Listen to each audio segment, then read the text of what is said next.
Bonjour, je suis le pasteur Camille Febvin, votre instructrice pour les cours à l'école du combat spirituel.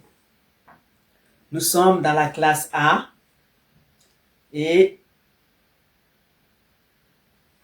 nous commençons par l'introduction et ce que vous devez savoir. Évidemment, c'est ce qu'un croyant chrétien doit comprendre en ce qui concerne le combat spirituel.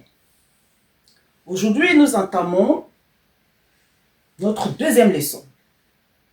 Et le thème que nous allons aborder aujourd'hui, c'est comprendre l'autorité du chrétien. C'est un thème qui est vraiment à sa place. Parce que le chrétien doit comprendre qu'il a une autorité dans le Christ Jésus. Mais encore, faut-il qu'il le comprenne.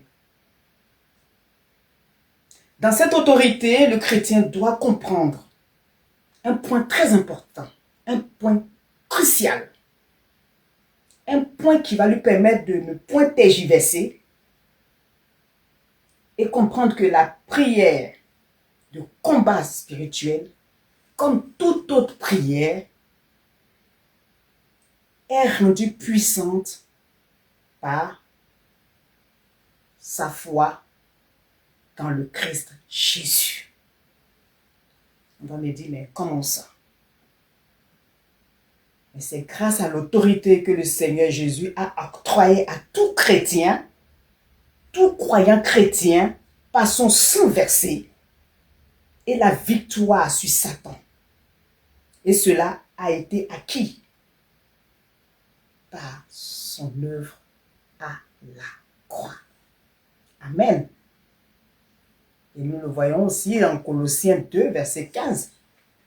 Tout est accompli. À la croix, il a tout accompli. À la croix, il a l'acte dont l'ordonnance nous condamnait. Il a tout pris, il l'a cloué à la croix. Il nous a rendus libres.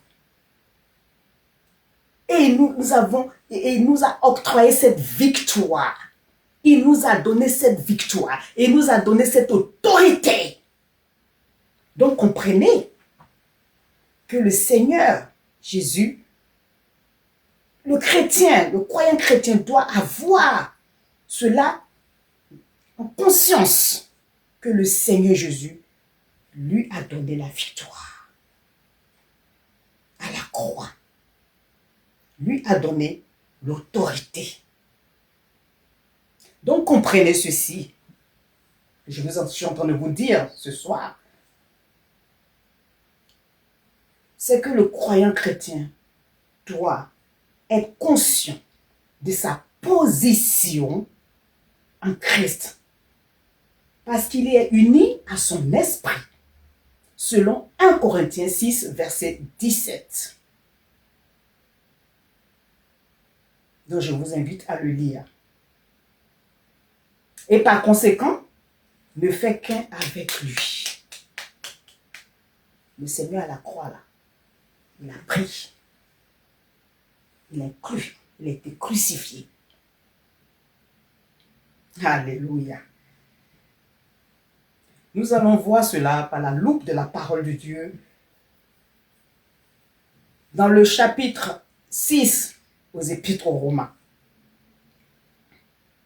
Et vous comprendrez comment le né de nouveau est rempli de l'esprit, agit en vertu de sa position en Christ. Je vous exhorte à lire ce passage. Comprenez aussi que vous êtes en Christ et que cette puissance vous a été déléguée par le Saint-Esprit. Alléluia. La parole de Dieu même a dit, dans le livre de Matthieu chapitre 11, verset 12, la parole de Dieu dit, depuis le temps de Jean-Baptiste jusqu'à présent, le royaume des cieux est forcé. Et ce sont les violents qui s'emparent. Mais dès lors que le chrétien a compris sa position dans le Seigneur, sa position en Christ, il sait qu'il a cette autorité. Il sait qu'il a la victoire. Il sait la puissance du Saint-Esprit en lui. Donc, il avance. Donc, il n'a pas à avoir peur. Il n'a pas à tergiverser. Comme ces 70 disciples de Jésus, notre Seigneur, que Jésus avait envoyés. Mais quand ils sont revenus, ils ont fait le compte rendu à Jésus, notre Seigneur. Ils étaient heureux. Ils lui disaient, même les démons sont soumis à nous, en ton nom. Ils ont compris. Ils ont compris. Même les démons sont soumis à nous en ton nom.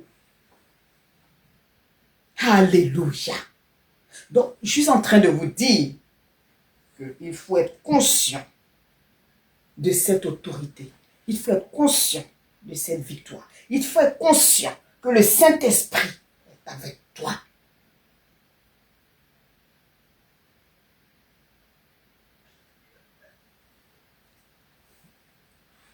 Alléluia. Donc, comprendre que sans cela, le chrétien ne pourra pas avancer. Il sera comme, je dirais, des vagues de la mer qui sera ballottées de gauche à droite. Il sera comme une feuille, des branches de roseau qui sont balayées de gauche à droite par le vent. Donc, c'est ce que je suis en train de vous dire ce soir. Il faut être conscient de cela. C'est vrai que je suis en train de me répéter, mais il faut être conscient de cela. C'est d'une grande importance pour le chrétien. Donc, en cela, je vais vous exhorter à étudier les passages bibliques que je vais vous énumérer concernant l'autorité du chrétien. Matthieu chapitre 11, verset 12. Luc chapitre 10, verset 17. Luc chapitre 10, verset 19. Jean 14, verset 12. Jérémie 51, verset 20. Matthieu 16, verset 19. Matthieu 12, verset 29. Job 22, verset 18. Matthieu chapitre 16, verset 17 à 18. 1 Corinthiens chapitre 6, verset 17. Marc chapitre 11, verset 23 à 24. Proverbe chapitre 18, verset 21. Apocalypse chapitre 12, verset 11. Donc, je vous exhorte à pouvoir étudier ces passages consciencieusement et vous comprendrez votre passage, vous comprendrez votre, je dirais, votre autorité dans le Christ Jésus. Je vous dis à très bientôt pour la prochaine leçon. Soyez bénis.